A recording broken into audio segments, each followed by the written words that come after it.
Hello, it's Taylor Lomprez. Today we're going to talk about the 7 mistakes that you might make while trying to win a multiple offer situation. I have my notes here. We're going to go through all 7 right now. Number 1, do not bid every penny that you have.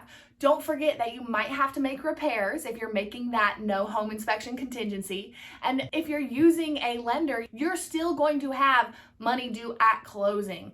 Title search fee as a buyer, attorney fee, things like that. So do not spend every penny you have. Number 2 is bidding with too many contingencies. Right now, unfortunately, in this market, if you have a home to sell in a different state, let's get that home sold so we don't have to add that as a contingency here, because it's much weaker adding that home to sell contingency if a home just came on the market and it might have multiple offers. There's tons of options there. We can talk about that. Number 3 is offering on a home with no contingencies. So the buyer walk away rate is actually up 30% right now. And that's because people are offering a really high dollar, no contingencies. They're waiving the appraisal contingency. They're waiving the loan contingency, saying no home inspection.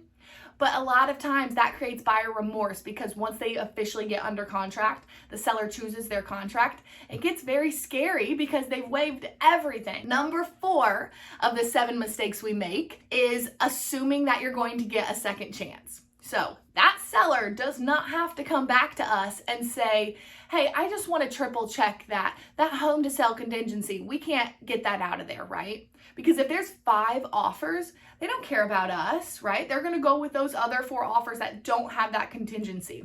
I know I'm picking on the home to sell contingency, but that's just one of the many. Number 5, try not to use the term best and final, because on the flip side of what we just talked about, if you use the term best and final, some of those sellers might be scared to come back to you. They might say, listen, they said best and final, so they are not changing anything.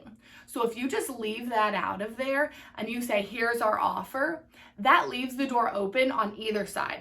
You can walk away, you can withdraw your offer, or they can come to you if you're one of the top 3 and they really do want to change something in your offer. Number 6 is using an escalation clause without an expiration date. That is number 6 of our 7 mistakes we make when trying to win an offer. Because if you're putting in an escalation clause, just a reminder, that's the offer price plus a price that you're willing to pay over any other offer, up to a max price that you've chosen, okay? So that's what an escalation clause is, just as a reminder. So when you add that escalation clause in the offer and you send it, if there's no expiration date, then that seller could just hold your offer until other offers come in and it pushes your escalation clause up. So if you put your offer in on a Monday at noon, choose an expiration date, because by that expiration date, they've got to get back to you, and hold tight to that.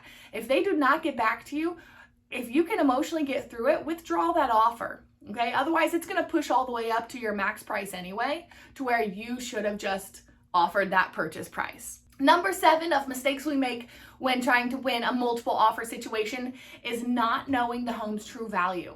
So do not assume every home on the market right now is overpriced. A lot of them, depending on supply and demand, certain communities, a lot of them are priced higher than they used to be. But in certain communities, and the agents who've really been doing our research, we price it slightly lower of where the value is, because it brings multiple offers.